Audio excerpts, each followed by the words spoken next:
So this is basically multiple endocrine neoplasia, okay? And that's what I want to talk about today a little bit. And we'll kind of get into which one it is in a second. So basically, whenever they say multiple endocrine neoplasia, multiple means more than two, and neoplasia basically means benign or malignant, okay? And in this case, it's typically going to be malignant, okay?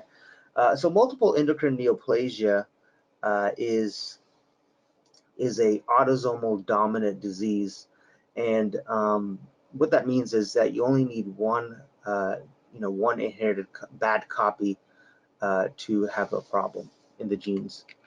And so typically this syndrome involves the endocrine system. So you can see over here, these are all the endocrine organs over here.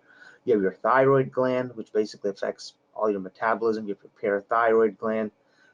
You have your adrenal glands, pituitary, and so forth. So this is your endocrine system, and also your hypothalamus, also your pituitary gland as well, which works with your hypothalamus. So whenever we talk about this syndrome, there's actually three variants to it. So the first one is actually called Men type 1. Okay, Men type 1 will in 90% of the patients will affect the parathyroid gland, and it'll actually increase activity in the parathyroid gland, and it'll cause hyperparathyroidism, and that will eventually lead to increased calcium and eventually lead to stones, specifically calcium oxalate stones. So that's what it typically affects the parathyroid gland, Men type 1. And then it also affects the pancreas, and specifically the pancreatic islet cells, the beta cells, and the alpha cells. Let me scroll down a little bit. So these cells right here. So in the pancreas, as you're learning through, some of you might be just not be familiar with this, but the pancreas has beta cells and alpha cells, and the beta cells make insulin, and the alpha cells make glucagon as well.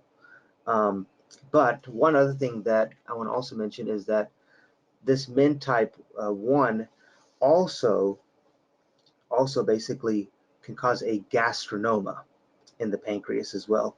And what the patient was experiencing with all this GERD is probably the reason for that. And then eventually that will lead to something called Zollinger-Ellison Syndrome, which is basically when the patient has multiple ulcers in different parts of the intestine as well. And then another one, you can actually affect the pancreas and get something called pancreatic neuroendocrine tumors as well.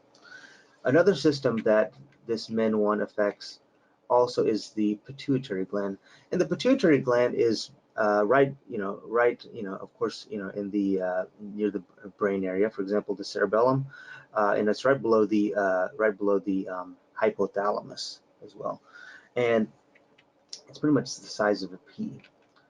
And it's really important to understand the pituitary gland because that will help you understand the disease, because the anterior pituitary is the one that's affected a lot, and the anterior pituitary is basically where you actually synthesize and secrete the hormones.